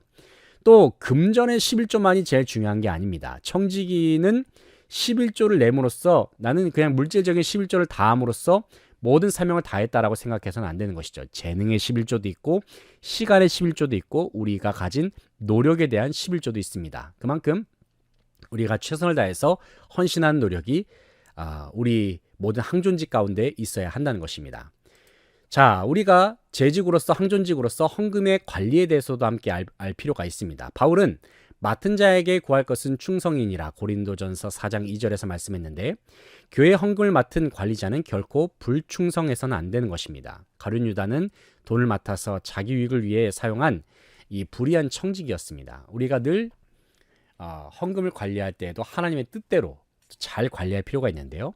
헌금을 관리하고자 하는 3가지 원칙이 있습니다. 먼저 첫째는 하나님의 뜻대로 헌금은 사용되어야 한다는 것입니다. 너무나도 잘 알고 있는 말씀이죠. 교회의 재정을 맡아 다스리는 관리자는 하나님의 뜻대로 재정을 올바르게 사용할 수 있도록 해야 합니다. 교회는 어떻게 돈을 적게 들여서 운영할까가 아니고 어떻게 하나님의 뜻대로 훌륭하게 경비를 사용할까를 생각해야 합니다. 둘째는 교인의 뜻대로 사용되어야 한다는 것이죠. 교회 재정은 교인들이 결의기관인 공동의회에서 결정하게 됩니다. 그러므로 교회 재정은 총회인 공동의회에서 결의한 예산에 따라서 사용되는 것이 중요합니다. 그 예산 안에서 공동의회에서 결의된 사항에 따라서 예산이 지출돼야 한다는 것이 바로 교인의 뜻대로 사용되어야 한다는 것입니다. 혹은 결의된 사항보다도 때로는 이제 변경이 필요할 때는 새롭게 의결을 내서 그렇게 예산을 집행해 나가는 것이 필요하다고 할 수가 있겠습니다. 셋째로는 헌금은 분명하게 취급이 되어야 합니다. 교회 헌금은 충실한 관리가 보증됨으로써 안심하고 헌금을 내게 된다라고도 할 수가 있겠습니다. 그러므로 교회 재정을 지출할 때는 될 수 있는 한 영수증을 받는 것이 중요합니다. 물품 구입 등은 가능하면 두 사람이 맡아서 하는 것이 효율적이라고 할 수가 있겠습니다. 다음으로는 재직의 신앙생활에 대해서 함께 살펴보겠습니다. 재직은 하나님 앞에선 하나의 신앙인입니다. 그리고 재직의 신앙생활은 다른 그리스도인에게도 모범이 되어야 합니다. 그래서 신앙생활은 그리스도의 복음에 합당하게 생활하는 것이 매우 중요한데요. 우리가 재직의 신앙생활에 대해서 몇 가지 세분화해서 살펴보도록 하겠습니다. 먼저는 재직의 개인 생활입니다. 기도하는 생활과 성경을 읽는 생활, 전도하는 생활은 그리스도인의 개인 생활에 있어서 3대 의무라고도 할 수 있습니다. 기도는 하나님께 대한 일이죠. 성경을 읽는 일은 자기 자신에 대한 일입니다. 전도는 이웃에 대한 일입니다. 이 세 가지는 신앙생활 성장의 기본 요소로서 그 중에 어느 하나라도 소홀히 하고서 신앙생활을 하게 되면은 우리가 순조롭게 성장하기가 어렵습니다. 먼저는 재직의 기도 생활에 대해서 함께 살펴보겠습니다. 기도는 하나님과 사람 사이의 교제의 통로입니다. 특별히 재직 중에는 공중 앞에서, 회중들 앞에서 기도하라는 지명을 받게 되면은 기도하기를 주저하는 경우가 있습니다. 기도는 하나님과의 대화이기 때문에 개인적으로 은밀히 기도하기도 하지만은 재직이라고 한다면, 항존직이라고 한다면은 회중들 앞에서도 기도할 수 있어야 합니다. 다니엘은 하나님께 기도하는 자는 사자굴에 던져진다는 왕의 엄명을 알면서도 예루살렘을 향한 창문을 열어놓고 하루에 3번씩 기도하는 모습을 보였다는 것을 우리가 기억하게 됩니다.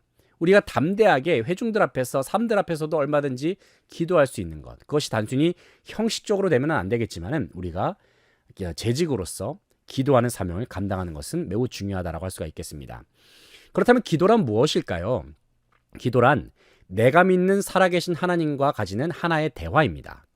기독교가 믿는 믿음의 대상은 우리와 같이 살아가시는 인격자로서의 하나님이십니다. 하나님의 인격적인 분이시죠.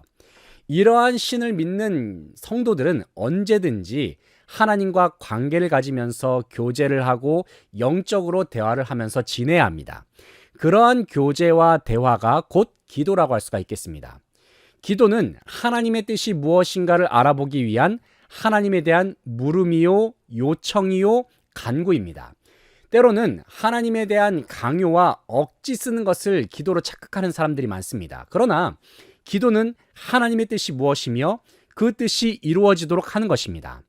겟세마네 동산에서 예수님께서는 내 뜻대로 마옵시고 아버지의 뜻대로 이루어달라고 기도하셨습니다. 그러므로 기도는 나의 주장과 요구를 위한 것이 아니라 하나님의 뜻이 무엇인지 알아보기 위한 물음이 되어야 합니다. 기도의 주제에는 3가지가 있습니다. 먼저는 하나님의 은사에 대한 감사와 찬송이 있어야 합니다. 다음에는 나의 사정을 하나님 앞에 아뢰고 교회와 가정과 사회와 국가와 인류의 문제에 대해서 주님 앞에 사정을 아뢰입니다. 그 다음에 이러이러한 문제가 있어서 나는 이렇게 해주시기를 바라나 나의 뜻대로 하지 마시고 결국에는 뭐예요? 하나님의 뜻대로 해주십사라고 간구하는 것이 우리의 기도의 주제가 되어야 합니다. 기도는 언제든지 공동적인 기도가 될 수 있어야 합니다. 개인이 드리는 기도가 있지만 개인만을 위한 기도가 아니라 나의 가정, 이웃, 교회, 나라를 위한 기도가 되어야 합니다. 기도의 궁극적인 목적은 하나님의 뜻과 그 나라가 이 땅 가운데 건설되도록 간구하는 것이 바로 기도의 목적이 되어야 합니다. 먼저 그의 나라와 의를 구하라. 그리하면 이 모든 것을 너희에게 더하여 주시리라 말씀하시지 않았습니까? 하나님의 나라와 하나님의 의를 구하는 것, 그것이 바로 기도의 목적이라고 할 수가 있겠습니다. 두 번째로는 기도하는 자세입니다. 옛날부터 하나님의 택함을 받아 일한 사람들의 성격, 재능, 지위, 경험이 각각 다 다르지만 놀랍게도 하나님께 쓰임받았던 사람들의 공통점은 무엇이냐면 바로 누구든지 기도했다는 사실입니다. 사무엘 선지자도 기도하기를 쉬는 죄를 여호와 앞에 결단코 범하지 않겠다. 하나님의 일을 맡은 자에게 있어서 절대적으로 필요한 것은 기도라고 할 수가 있겠습니다. 시편을 보십시오. 다윗이 하나님 앞에 얼마나 많이 기도를 했는가 시편을 읽으면 우리가 알 수 있지 않습니까? 하나님의 일을 맡은 자라고 한다면 반드시 기도해야 하는데요. 특별히 기도하는 자가 가져야 할 세 가지의 자세가 있습니다. 첫째는 참 마음으로 기도해야 한다는 것입니다. 둘째는 믿음으로 기도해야 합니다. 셋째로는 인내로서 기도하는 것이 바로 기도하는 자가 가져야 할 자세가 되겠습니다. 우리는 어떻게 기도해야 할까요? 예수님께서는 기도할 때에 위선자처럼 남에게 보이기 위한 기도를 하지 말고 은밀히 보시는 하나님께 기도하라고 말씀하셨습니다. 우리의 기도의 대상은 하나님이십니다. 우주 만물을 창조하시고 인류의 역사를 주관하시는 하나님 아버지께 기도해야 합니다. 하나님께서는 인간의 소원을 들으시고 응답해 주시는 전능하신 분이십니다. 둘째는 회개하고 기도해야 합니다. 하나님께 기도드리기 전에 하나님과 사람 앞에 잘못된 것을 자복하는 것이 필요합니다. 셋째는 기도는 언제든지 예수 그리스도의 이름으로 기도해야 합니다. 예수 그리스도를 통하지 않고서는 우리는 절대자이신 하나님께로 가까이 나아갈 수가 없습니다. 우리는 언제든지 예수 그리스도 안에서 그리고 그 이름을 통해서만 기도할 수 있어야 합니다. 우리는 언제 기도해야 할까요? 자, 예수님과 바울은 언제든지 항상 기도하라고 말씀합니다. 하나님을 떠나 있는 것이 멸망이고 하나님과 관계를 맺고 있는 것이 구원이라고 한다면 우리는 언제나 기도를 통해서 하나님과 교제를 해야 합니다. 우리의 삶의 주인은 하나님이시기 때문에 그 주인의 뜻이 무엇인지를 우리는 늘 알고 있어야 합니다. 그런데 기도는 하나님의 뜻을 알아보는 최선의 길이기 때문에 우리는 언제나 기도를 해야 합니다. 그렇다면 우리는 어떻게 기도해야 할까요? 첫 번째로는 항상 기도해야 합니다. 재직들은 언제나 기도하는 자가 되어야 합니다. 둘째는 환난이 닥쳤을 때에 기도해야 합니다. 기도는 하나님과의 대화이고 또 하나님의 도우심을 구하는 간구입니다. 그렇기 때문에 우리는 어려움을 당했을 때에 하나님께 기도할 수 있어야 합니다. 기도는 하나님이 필요해서가 아니라 우리에게 필요하기 때문에 기도해야 합니다. 그러므로 환난이나 시험을 당할 때에는 반드시 하나님 앞에 기도로 나가는 것이 매우 중요하다고 할 수가 있겠습니다. 그리고 기도 시간을 정해놓고 기도하시기 바랍니다. 재직들은 하루에 몇 차례 기도 시간이 있어야 하는데요. 그렇기 때문에 교회에서 실시하는 기도회에도 열심히 참석할 수 있어야 하고 재직들이 대표 기도를 할 때에는 또 그 사명을 최선을 다해서 감당할 수가 있어야 합니다. 특별히 우리가 대표 기도를 할 때는 너무 길게 기도하는 것은 삼가해야 합니다. 3분에서 5분 정도의 길이가 적절하고요.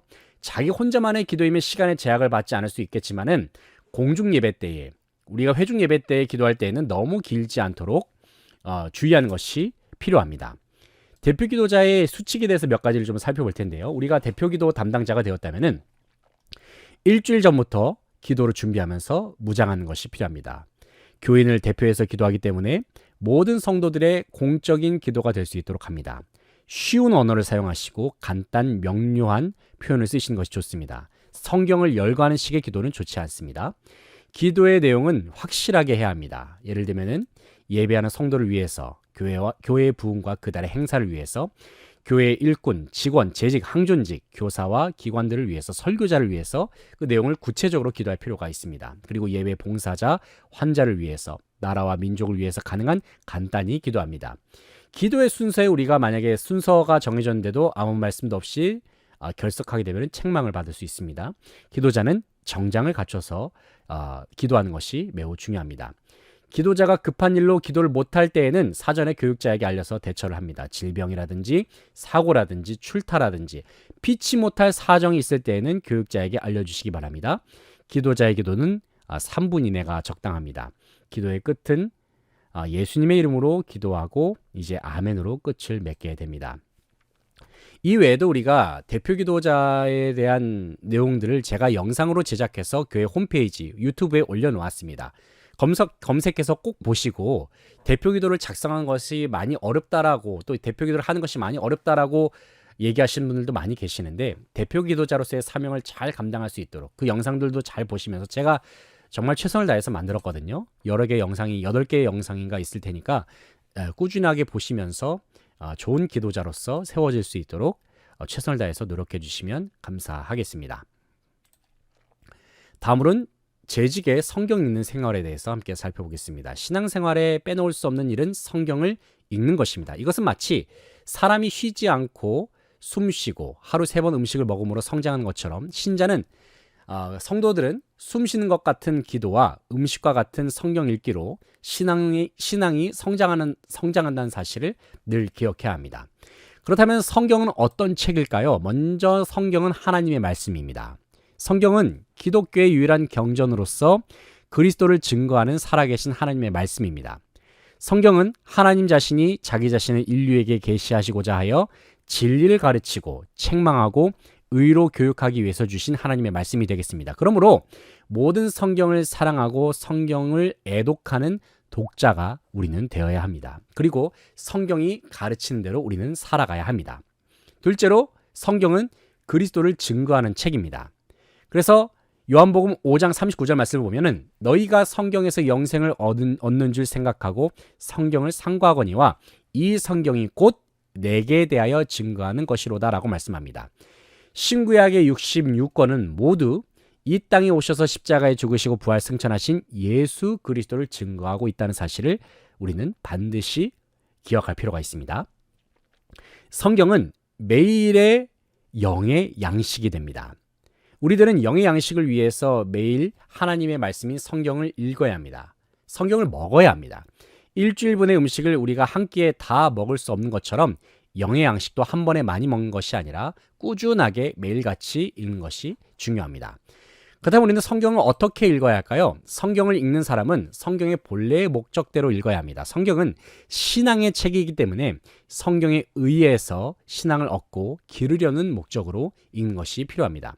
첫째로 성경은 차례대로 읽는 것이 좋습니다. 성경은 대체로 연대순, 중요한 유명한 정도에 따라서 배열이 되어 있기 때문에 성경을 차례대로 읽는 것이 좋습니다. 한 차례의 통독이 끝나고 나면은 전에 읽으면서 표시해 두었던 부분을 고요하게 묵상하면서 2번, 3번 읽게 되면은 뜻밖의 성경의 뜻을 잘 깨달을 수 있는 그러한 경험을 하게 됩니다. 둘째는 성경은 매일 읽는 것이 좋습니다. 하루의 계획은 보통은 아침에 있습니다. 하루의 황금 시간과도 같은 이른 아침에 조용한 시간에 성경을 잘 읽으실 수 있길 바랍니다. 다음으로는 재직에 전도하는 생활입니다. 전도는 성도들에게 주어진 지상 명령입니다. 전도는 재직의 책임인 동시에 그것은 또한 영광스러운 일이요 즐거운 일이기도 합니다. 전도의 대상은 재직은 언제나 전도에 불타서 가족에게 이웃에게 복음을 전파하며 그들을 신앙으로 인도하도록 최선을 다해야 합니다. 재직은 자기 가족을 먼저 전도해야 합니다. 믿지 않는 부모님이라든지 자녀들을 주님께로 인도하지 않으면 재직의 책임을 감당하기가 참 쉽지가 않죠. 가정을 복음화하도록 최선을 다할 수 있어야 하는 것이 필요하고요. 재직은 자기 직장에 파송받은 선교사와도 같다는 사실을 인식할 필요가 있습니다. 직장 전도는 말과 혀로보다도 행함과 진실로 하는 것이 좋습니다. 직장 전도에는 여러 가지 어려움이 있지만 실망하지 않고 끈기 있게 계속하게 되면 의외로 많은 열매를 맺을 수도 있습니다. 전도의 방법은 여러 가지가 있는데 그 중에서도 빌립과도 같이 개인 전도가 첫 번째에 가는 전도 방법이 있고요. 빌립이 자기 고향 사람 나다나엘을 주께로 인도하지 않았습니까? 또 친구나 또 이웃을 찾아서 그리스도를 전하기도 했는데요. 또 우리도 마찬가지로 이와 같이 우리 주변에 있는 이웃에게 개인적으로 접근하는 전도 방법이 있을 수 있고요. 또 전도 방법에는 문서 전도가 있습니다. 전도지라든지 전도용 책자를 보내거나 직접 전달해서 전도할 수 있습니다. 또 병원에 입원한 환자나 교도소 같은 곳에 갇혀 있는 사람에게도 문서 전도를 할 수가 있습니다. 또 전도에는 노방 전도도 있습니다. 길에 오고 가는 사람들에게 복음을 자유롭게 전할 수 있습니다. 혼자서나 혹은 짝을 지어서 조직적으로 전도를 할 수도 있습니다. 어쨌든 전도라는 것은 신자에게 주신 성도에게 주신 영광스러운 책임입니다. 그러나 감당하기 어려운 사명임에도 틀림이 없습니다. 예수님께서는 복음 전도를 위해서 선교를 위해서 부활 승천하시면서 말씀을 주셨죠. 그러면서 땅끝까지 증인이 되라고 말씀하셨습니다. 이것은 모든 그리스도인이라고 한다면, 모든 성도라고 한다면, 모든 신자라고 한다면은 당연히 준행해야 할 주님의 지상 명령과도 같다는 것이죠. 재직은 누구나 전도인이 될 수 있어야 한다는 사실을 기억할 수 있길 바랍니다. 다음으로는 재직의 가정생활입니다. 가정생활. 재직의 가정은 하나님께 영광을 돌리고 예수 그리스도에 관한 신앙을 발전시키는 곳이 되어야 합니다. 이런 의미에서 재직은 가정을 제단으로 삼아야 합니다. 재직들은 내 가정을 제단으로 삼고 예배를 드리면서 기도하는 장소로 삼을 수 있어야 합니다. 재직들은 가정 제단을 통해서 하나님을 섬기고 이웃을 사랑하고 신앙을 생활하는 장소여야 합니다. 가정의 제단으로서의 가정 예배는 대단히 중요합니다. 재직은 가정 제단의 불이 꺼지지 않도록 지킬 책임이 있습니다. 가정 예배는 가정 화평의 원천이고 행복한 가정을 이루는 비결입니다. 그러므로 재직은 온 가족이 제단 앞에 엎드려 예배하는 경건한 가풍을 만들 수 있어야 합니다. 예배는 간단히 진행하되 가족들이 교대로 예배를 사회할 수도 있고 또 순서는 그 가정의 형편에 적합하도록 만들 수도 있습니다. 둘째로 가정을 교육의 장소로 삼아야 합니다. 영적인 교육의 장소로 삼아야 한다는 것이죠. 가정의 영적 분위기를 살리기 위해서 가정 예배를 드리되 먼저 믿는 부모나 재직된 가족이 신앙의 본을 보여야 합니다. 만약에 혼자만 교회를 다니시게 되는 경우는 개인 예배를 드리실 수도 있겠죠. 그래서 사랑과 화평이 가득한 가정이 되어야 그 가정 자체가 무언의 신앙의 교육의 장이 될 수 있습니다. 가족을 그리스도의 인격으로 감화시키는 일은 먼저 믿는 가족의 책임입니다. 이것은 사실 어느 한 명의 가족의 힘만으로는 부족합니다. 그러므로 우리는 계속해서 가족을 위해서 하나님의 도움을 구하는 기도를 매일같이 드릴 수 있어야 합니다. 재직인 가족은 그 가정의 교육자임을 인식하면서 그리스도가 임재하는 가정이 되도록 교육해야 합니다. 가정은 교육과 전도의 두 가지 사명을 지니고 있습니다. 가정을 전도하는 장소로 제공하는 것이 특별한 축복이기도 하죠. 재직의 가정은 그리스도를 중심 삼아서 신앙 훈련 장소가 되고 교육하는 장소가 되고 복음 전파하는 장소가 될 때에 그 가정이 제 기능을 발휘할 수 있다는 사실을 기억할 수 있기를 바랍니다. 셋째로 가정을 화평의 장소로 삼아야 합니다. 예수 그리스도께서 화목의 제물이 되사 하나님과 인간 사이에 나누어진 장벽을 헐어버리고 하나로 만드셨습니다. 재직이 된 사람은 한 가정의 화평을 이룩하는 제물이 되어야 합니다. 가정을 화평의 장소로 삼으려면 다음에 몇 가지 사항을 유의해야 하는데요. 먼저 첫 번째는 가족의 심령에 천국을 이룩해야 합니다. 재직은 자기 가정을 화평의 장소로 만들기 위해서 가족 하나하나의 심령에 천국을 이룩하는 노력을 계속해서 기울여야 합니다. 둘째는 가족을 자신의 몸과 같이 사랑해야 합니다. 가정의 화평은 사랑만 이룩할 수 있습니다. 오직 사랑을 통해서만 이룩할 수가 있다는 것이죠. 그러기 위해서는 우리가 먼저 하나님으로부터 하나님의 사랑을 받고 그 사랑을 가지고 가정을 향해 나아가서 우리의 가족 구성원을 향하여서 그 사랑을 전달해주는 사명, 그것을 감당할 때에 우리는 가족 가운데 화평을 이룰 수가 있고 사랑의 공동체를 이룰 수가 있습니다. 가정에서 재직으로서의 본을 보이는 일은 가장 어려운 일입니다. 그러나 가정에 충실한 사람만이 교회에 충실한 재직이 될 수 있습니다. 다음으로는 재직의 사회생활에 대해서 함께 살펴보겠습니다. 재직의 사회생활. 재직은 하늘나라의 하나님 나라의 시민과 동시에 이 땅의 시민이기도 하죠. 재직은 이런 의미에서 이중 시민입니다. 하늘나라의 시민의 책임을 가지고 있음과 동시에 이 땅의 시민으로서의 책임과 의무를 가지고 있습니다. 시민 공동체인 사회와 신앙 공동체인 교회의 중심에는 사회성이라는 공통점이 있습니다. 만일 재직이 사회성을 무시할 때에 그 재직은 맛이른 소금이 될 수도 있고 빛을 비출 수 없는 등잔불이 될 수도 있을 것입니다. 그렇다면 우리가 사회생활, 재직으로서 우리는 어떠한 사회생활을 해야 되고 어떠한 직업의식을 가지고 있어야 하는가? 하나님께서는 이 사람이 살아가는 데 있어서 그의 생활수단으로서 생업을 주셨죠. 그러므로 사람은 살아가기 위해서 여러 가지 일들을 해야 합니다. 특별히 크리스찬들에게 있어서 직업에 귀천이 있을 수는 없습니다. 하나님께서는 땅을 정복하라, 모든 생물을 다스리라고 하셨으니 우리는 그 사명을 감당하기 위해서는 노동력도 있어야 하고 지혜도 있어야 하는 것이죠. 그렇다면 우리가 재직으로서 우리가 직업을 어떻게 그 직업을 영위해야 되고 사회생활을 해 나가야 할 것인가를 살펴보도록 하겠습니다. 먼저 첫째는 직업은 하나님을 영화롭게 하는 방편이라는 사실을 기억해야 합니다. 직업이 하나님을 영화롭게 하는 방편이지 목적 그 자체가 될 수는 없습니다. 그러므로 하나님을 영화롭게 하는 것이 본업이고 직업은 그를 추진하기 위한 부업임을 기억하면서 직업을 통해서 주님을 영화롭게 하는 그러한 일들을 행해야 합니다.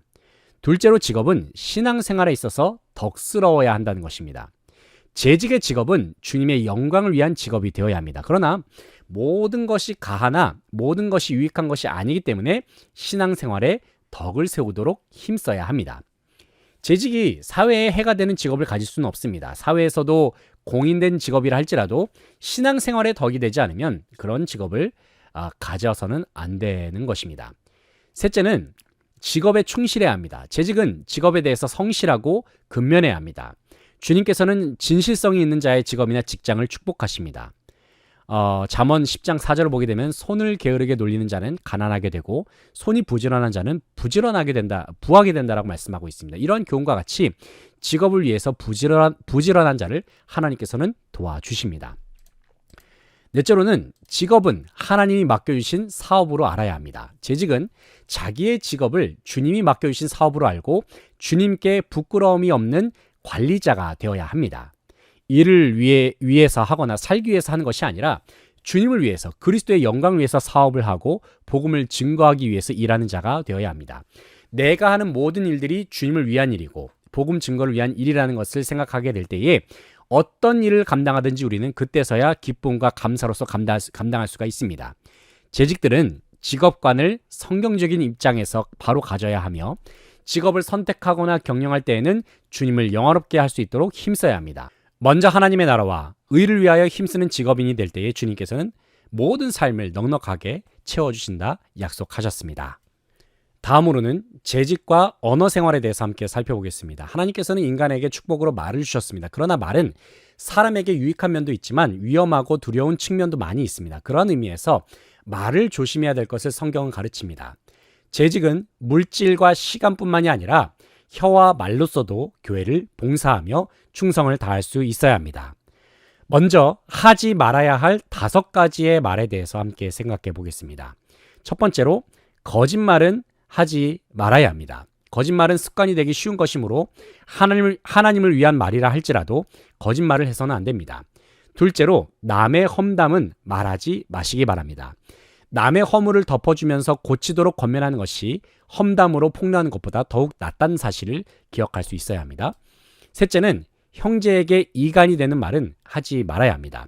재직은 모든 사람으로 화목하게 해야 할 책임이 있습니다. 넷째는 자기를 자랑하는 말을 하지 마십시오. 언어 생활에서 자신을 넘어지게 하는 것 중에 한 가지는 바로 자기 자랑입니다. 아무리 충성을 다하는 재직이라도 자기를 자랑하는 입술로 그 공을 소멸해버리는 경우가 허다합니다. 다섯째로는 불평이나 원망의 말을 하지 마시기 바랍니다. 하나님께나 사람에게 불평이나 불만을 토로하지 말아야 합니다. 우리는 상대방을 불평하고 원망하려면 정말 끝이 없죠. 그러므로 상대방을 충분히 이해하려는 교양과 지성이 필요합니다. 불평이나 원망은 이해심이 없거나 교만한 마음에서 나오게 됩니다. 하지만 감사하는 마음을 가지게 되면 불평이나 원망의 말들은 해소가 될 수 있습니다. 그렇다면 해야 할 5가지의 말은 무엇일까요? 이 말조심이라고 하는 것은 무조건 함구한 데만 있지 않고 경우에 따라서는 바른 말은 꼭 해야 할 때가 있습니다. 경우에 합당한 말은 아로새긴 음쟁반의 금사가와 같다고 하셨으니까 우리가 해야 할 말이 있다는 것을 우리가 기억하면서 5가지를 함께 살펴보겠습니다. 첫 번째는 예와 아니오를 분명히 하시기 바랍니다. 만약에 형제가 억울하게 송사를 당하거나 모함을 당할 때에 옳은 것을 옳다라고 말하고 그른 것을 그르다라고 말할 수 있어야 합니다. 예와 아니오를 분명하게 하려면 용기도 있어야 하지만 진실성을 가지고 있어야 합니다. 둘째로는 참된 것을 말하는 것이 필요합니다. 우리 사회에는 거짓말이 너무나도 많습니다. 우리는 불신 사회의 불신 풍조 속에서 살아가고 있는데 서로를 속고 속이는 그러한 상황 속에서 서로를 믿지 못하는 것처럼 불행한 일이 없는 것이죠. 참된 것을 말하는 재직이 되시기 바랍니다. 셋째는 덕을 세우는 데에 소용되는 선한 말을 하시기 바랍니다. 가치 있는 일, 보람 있는 일, 의미 있는 일을 하여야 합니다. 들어서 흐뭇하고 기분이 상쾌한 말을 할 수 있는 재직이 되어야 합니다. 넷째로는 형제를 위로하는 말을 하시기 바랍니다. 재직은 넘어져가는 자를 위로하고 격려의 말로 붙들어 주어야 합니다. 마음이 상한 자, 고난당한 자를 위로할 뿐만이 아니라 혹시라도 지옥으로 달려가는 형제가 있다라고 한다면 그에게 위로의 말을 던져줄 수 있는 사람, 바로 그 사람이 재직이 되어야 할 것입니다. 다섯째는 칭찬과 격려의 말을 하시기 바랍니다. 형제를 책망할 일이 있어도 먼저 잘한 것을 칭찬해주고 선한 일을 잘 할 수 있도록 의욕을 일으켜주는 아량이 필요합니다. 지혜로운 사람은 앞서간 사람을 발맞추어서 칭찬과 격려로 힘을 북돋워주는 사람이라 할 수 있겠습니다. 다음으로는 구역관리와 신방에 대해서 함께 생각해 보겠습니다. 한국 교회 안에 있는 친교는 교인들이 서로 은사를 나누고 섬김이 오고 가는 중에 이루어져야 합니다. 이런 의미에서 교회 내에는 구역을 조직하는 것과 함께 그 관리와 신방은 매우 중요한 부분입니다. 구역 관리입니다. 구역 조직의 중요성인데요. 구역은 교회 안의 작은 교회 조직입니다. 구역 제도는 교인들의 거주지를 중심으로 해서 지역적으로 조직하는 것이므로 지방적 차이나 교양과 사회 신분의 차이 혹은 교회 직분에 유무하는 관계없이 모이고 예배드리고 친교하고 서로 돕고 섬길 수 있는 조직입니다. 교회가 하나님의 영을 가진 살아있는 예수님의 몸인 이상 교회는 세포 조직의 형태로 존재하게 되며 세포 분열을 통해서 성장합니다. 그런데 예수님의 몸된 교회의 세포가 바로 구역 조직이라는 것입니다. 일정 지역의 10가정이나 혹은 15가정을 한 단위로 해서 구역이라는 세포가 조직이 됩니다. 교회 규모에 따라서는 더 적은 숫자의 가정이 묶일 수도 있겠죠. 이 구역이라는 세포는 예배, 친교, 봉사 등의 자체 활동을 통해서 살아 움직이고 또 성장하게 됩니다. 교회의 단위 세포인 구역이 점점 자라나서 한 구역이 두 구역, 세 구역으로 확산되는 경우도 있습니다. 이것을 통해서 결국에는 지역사회를 복음하는 데까지 이르는 것이 바로 구역의 최종 목표라고 할 수가 있겠습니다. 이와 같이 구역 조직은 교회 성장의 중요한 관건이 됩니다. 그런데 구역의 여러 가지 문제가 발생할 수가 있는데 그것은 인간의 힘만으로는 해결되지 않습니다. 그렇기 때문에 구역장을 비롯해서 구역을 섬기는 성도라든지 목회자라든지 늘 조심하면서 구역 안에서 누구나 특권 의식이 없도록 독선적인 행위를 하지 못하도록 그렇게 계속해서 신경 쓰는 것이 매우 중요합니다. 오직 우리 안에 계신 성령의 능력에 따라서 깊이 성령의 능력을 의지하면서 구역장이나 권찰들은 또 부구역장님들은 예수님의 몸을 관리하는 중대한 책임이 있다는 것을 자각하면서 열심으로 구역을 성장시켜서 주님 앞에 칭찬받는 청지기가 되어야 합니다. 다음으로는 구역관리의 목적과 기능입니다. 구역관리는 모든 교인들로 하여금 기쁨으로 교회 생활에 참여할 수 있도록 권면하고 위로하고 인도하면서 믿음의 성장을 도와주고 불신앙의 도전과 모든 불행에서 벗어날 수 있도록 협력하는 것이 중요합니다. 그래서 결국에는 그리스도의 법을 성취하려는 데에 그 목적이 있다고 하겠습니다. 구역관리의 분명한 목적으로는 다음에 4가지 상황을 들 수가 있습니다. 첫째는 하나님을 예배하기 위해서 모입니다. 구역의 첫째 목적이 하나님을 예배하기 위해 한 것이어야 한다는 것이죠. 하나님의 백성의 단체가 가진 중요한 행사는 예배다라는 것입니다. 둘째는 하나님의 말씀을 나누기 위해서 모입니다. 하나님의 말씀은 영의 양식입니다. 그러므로 구역이 모이면 하나님의 말씀을 배우고 그 뜻대로 살 수 있도록 함께 나누면서 서로 격려하는 그런 모임이 되어야 합니다. 셋째는 친교를 위해서 모여야 합니다. 교회의 성장은 교회 안에 친교의 성패에 달려 있습니다. 친교의 성공을 이루기 위해서는 먼저 일체의 계급이라든지 지위의식이라든지 차별의식이 없어야 합니다. 친교는 단순한 애정이나 말로 성취된 것이 아닙니다. 서로 섬기고 봉사하는 일을 통해서 친교가 이루어지며 이 봉사와 섬김이 곧 구역의 목적이라고 할 수가 있겠습니다. 넷째는 전도하기 위해서 모여야 합니다. 구역은 전도의 전초 기지가 되어야 합니다. 그러므로 구역 모임에는 반드시 새로운 사람을 인도해서 함께 예배를 드리면서 친교의 시간을 가져야 합니다. 이웃 사람을 구역 모임에 초청하면서 예배에 참석해 하면서 그리스도의 사랑을 나눠야 하는 것이죠. 이웃에 병들거나 또 가난한 사람이 있으면 방문하고 위로하여서 기도하며 사랑을 베풀고 또 주님의 교훈을 따르도록 인도해야 합니다. 구역 관리의 초점은 항상 기뻐하라, 서로 사랑하라는 데에 있으며 이 초점에 맞도록 교육과 훈련이 되어야 하는 것입니다. 나 자신이 기쁘지 않고서는 남을 기쁘게 할 수 없기 때문에 구역의 구역장이나 부구역장님들은 먼저 자신이 은혜를 받고 모든 구역원들로 하여금 마음에 하나님의 나라가 임하도록 성령의 은사를 받을 수 있도록 늘 기도해야 합니다. 구역관리는 교인들의 출석 독려 정도의 활동으로만 만족할 수 없습니다. 교인들로 하여금 기쁨으로 교회 생활에 참여하도록 인도하면서 교회 생활을 통한 봉사자가 되도록 육성해야 합니다. 그렇게 되기 위해서는 먼저 구역 지도자, 평신도 지도자가 먼저 훈련이 되어 있어야 합니다. 다음으로는 구역장, 부구역장의 사명과 책임에 대해서 함께 살펴보겠습니다.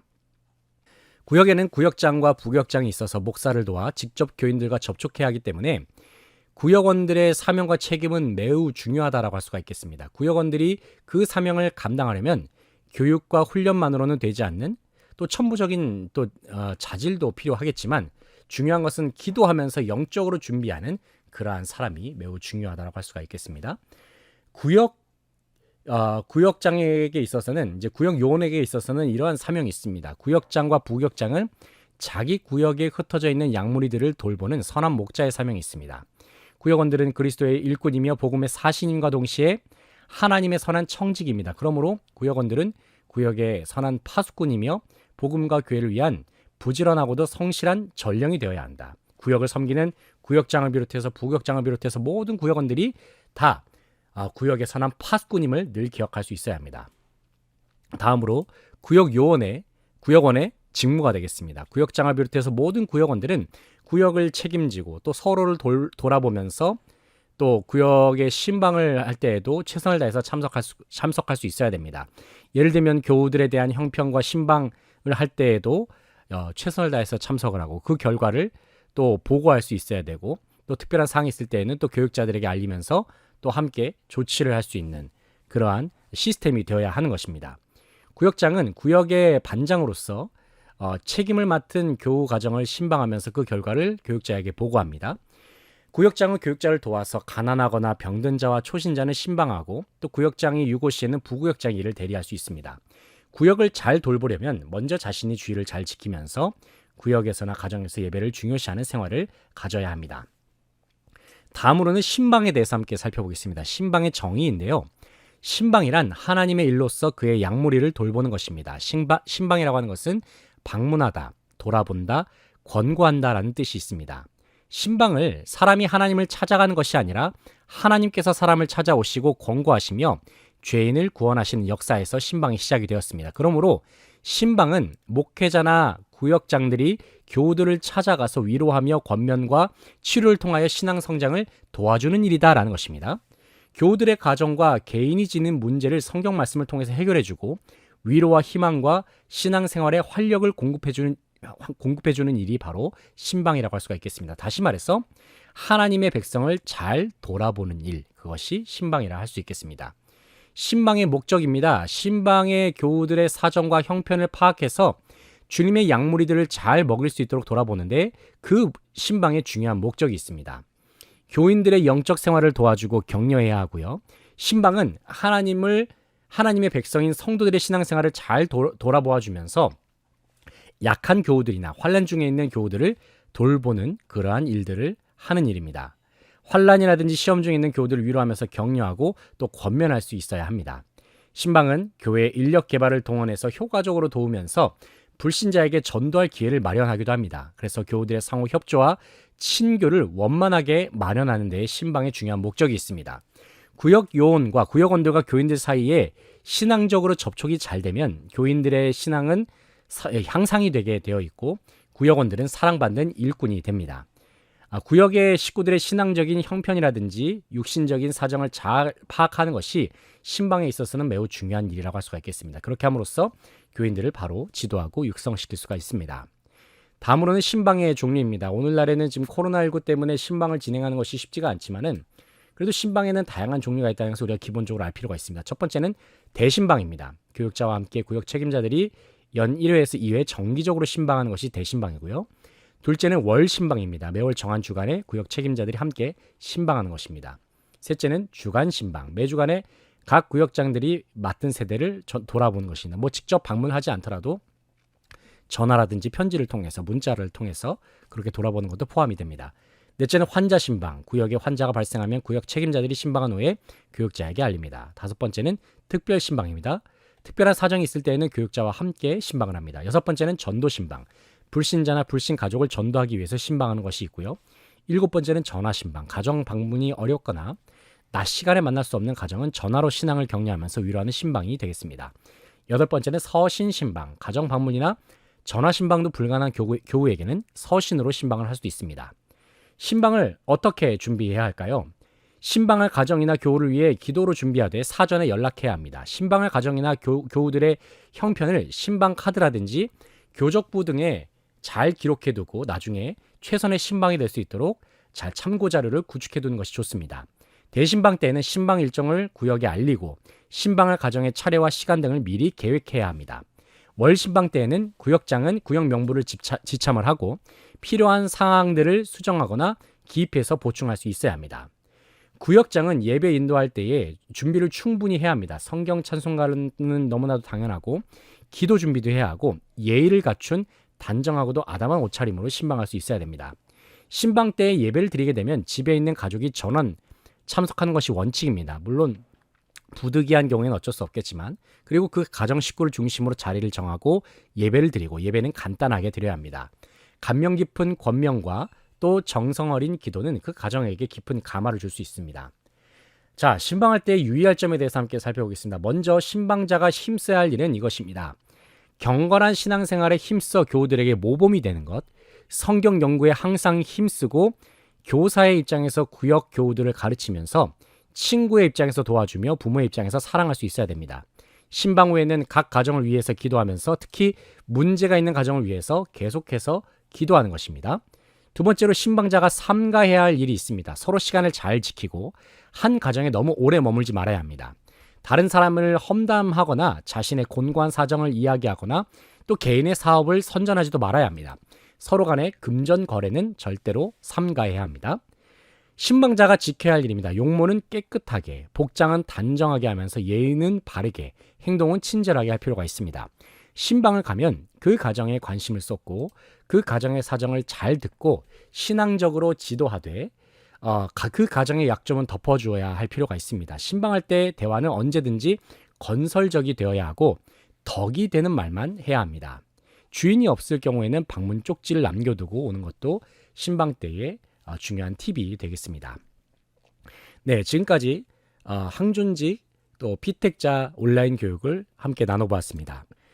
일단은 이번에 항존직 피택 교육을 받으시는 분들에 대한 과제를 몇 개를 설명을 드리도록 하겠습니다. 첫 번째는 우리가 항존직으로서 예배위원으로서 주일 예배 대표 기도를 감당해야 되는데 한번 첫 번째 과제로서는 주일 예배 대표 기도문 한 편을 작성하는 것, 이것이 중요한 과제가 되겠습니다. 당연히 제가 제작해드린 영상은 처음부터 끝까지 다 보셔야 됩니다. 지금 저희들이 매주에 걸쳐서 몇 주간에 하는 과정들을 지금 영상으로 압축했기 때문에 반드시 이 영상을 보시고 나서 두 번째 과제는 무엇이냐면은 교회를 위한 헌신의 내용을 적어주시기 바랍니다. 이 강의를 듣고 나서 나는 교회를 위해서 어떻게 헌신할 것인가, 또 하나님을 위해서 또 목회자들을 어떻게 도울 것인가 등을 우리가 헌신의 내용을 잘 적어서 다음 주 임직식 전까지, 그러니까 돌아오는 25일이 되겠네요. 25일까지 저한테 메일이라든지 카톡으로 제출을 해주시면 되겠습니다. 그래서 우리가 비록 짧은 시간이고 또 추석 연휴가 껴있어서 매우 촉박하지만은 이 기간 동안에 과제를 잘 수행해서 우리가 이번에 임직을 받을 때에도 잘 준비된 모습으로 또 많은 성도님들의 기도와 또 격려와 축하 속에서 임직을 잘 받을 수 있는 모든 성도님들, 그리고 또 이미 임직을 받으신 분들은 귀한 이 내용들을 통해서 또 다시 한번 헌신을 다짐할 수 있는 그러한 내용이 될 수 있기를 희망합니다. 우리에게 직분을 주신 주님께 감사와 영광을 돌려드리길 원하면서 지금까지 모든 강의를 마치도록 하겠습니다. 지금까지 저는 안드레 목사였습니다. 감사합니다.